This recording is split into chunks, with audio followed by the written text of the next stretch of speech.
Welcome back guys. एक और explanation video में आप सबका स्वागत है। आज मैं आप लोग के लिए लाया हूँ एक ट्रू इवेंट पर बेस्ड मूवी का एक्सप्लेनेशन जिसका नाम है हिडन फिगर्स। ये मूवी 2016 में रिलीज हुई थी और इसकी IMDb रेटिंग 7.6 की है।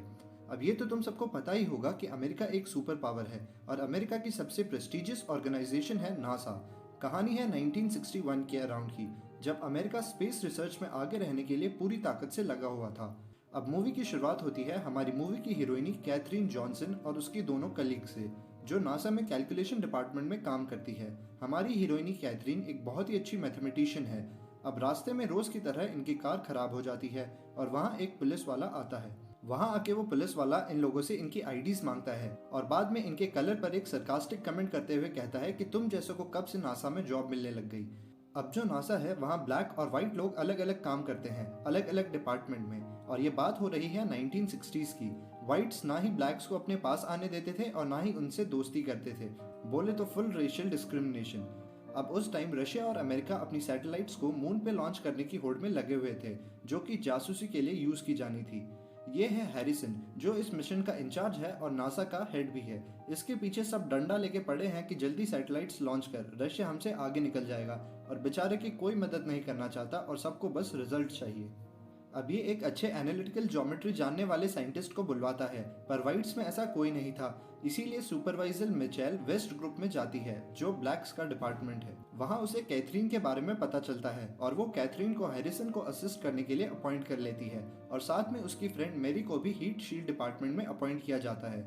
वहाँ एक इंजीनियर कार्ल जेलेंस्की उसे इंजीनियर बनने के लिए इनकरेज करता है, पर क्योंकि मेरी एक ब्लैक लड़की थी इसलिए उसे वाइट्स के स्कूल में पढ़ने की परमिशन नहीं थी। उधर कैथरीन वेस्ट विंग से ईस्ट विंग में काम करने जाती है, जहां सारे वाइट्स काम करते थे, और कैथरीन पहली ब्लैक औरत थी जो वहां काम करने वाली थी। अब कैथरीन का ईस्ट विंग में पहुंचने पर कुछ खास स्वागत नहीं होता और उसे कचरे वाली समझकर एक डस्टबिन पकड़ा दी जाती है और सब उससे दूर दूर रहते हैं। अब वहाँ डायरेक्टर हैरिसन आता है और कैथरीन से बात करते करते उसे समझ आ जाता है कि बंदी में दम तो है। अब ये हैरिसन भैया भाई बहुत कड़क आदमी है, उसे सिर्फ काम से मतलब है और उसे ये सब रेशियल डिस्क्रिमिनेशन वगैरह कुछ समझ नहीं आता। पर ये जो बंदा है पॉल, ये कैथरीन को कुछ खास पसंद नहीं करता। ये वहाँ का चीफ इंजीनियर है। अब कैथरीन वहाँ पूछती है कि वॉशरूम कहाँ है, तो ये दीदी उसे कहती है कि मुझे नहीं पता तुम लोगों का वॉशरूम कहाँ है। बताओ, ये भी कोई बात है। अब बेचारी कैथरीन वॉशरूम जाने के लिए ईस्ट विंग से वेस्ट विंग आती है, जो कि लगभग आधा मील दूर था। और इतना ही नहीं, उसे वाइट्स की कॉफी मशीन्स भी यूज करने नहीं दिया जाता। और दिन भर मेहनत करने के बाद रात को हैरिसन उसकी पूरी कैलकुलेशंस को डस्टबिन में फेंकवा देता है और उसे सब जल्दी करने के ऊपर लेक्चर दे देता है। अब मर्करी 7 की टीम आती है। ये वो एस्ट्रोनॉट्स हैं जो स्पेस में जाने वाले पहले लोग होंगे।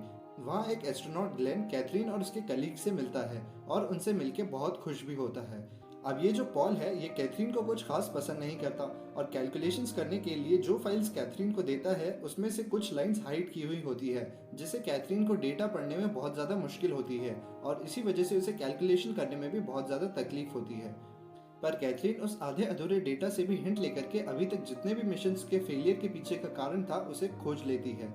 और ये सब देख हैरिसन और पॉल उसे इंटेरोगेट करते हैं और उससे पूछते हैं कि कहीं वो रशियन जासूस तो नहीं है, और बाद में हैरिसन को उस पर यकीन हो जाता है और कैथरीन को पूरा डेटा भेज दूसरी कैलकुलेशंस भी करने को कहता है। उस टाइम नासा में इतनी पावरफुल मशीन्स नहीं थी और उस वक्त IBM भी अपनी मशीन्स को नासा में बस ला ही रहा था।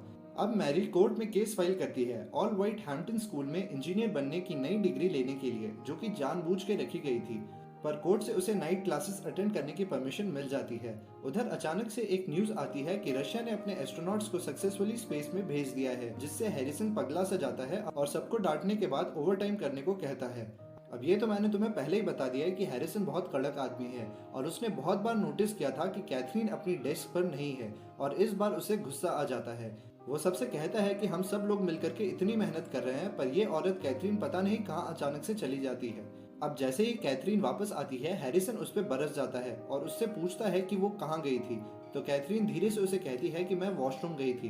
पर फिर हैरिसन उससे पूछता है कि 40 मिनट वॉशरूम कौन जाता है। ये सुनकर कैथरीन का भी दिमाग खराब हो जाता है और वो सबके सामने हैरिसन से कहती है कि यहाँ मेरे लिए कोई वॉशरूम नहीं है और मुझे आधा मील भाग के जाना पड़ता है सिर्फ वॉशरूम जाने के लिए। ना ही मुझसे यहाँ कोई बात करना पसंद करता है और ना ही कोई मेरे पास आता है।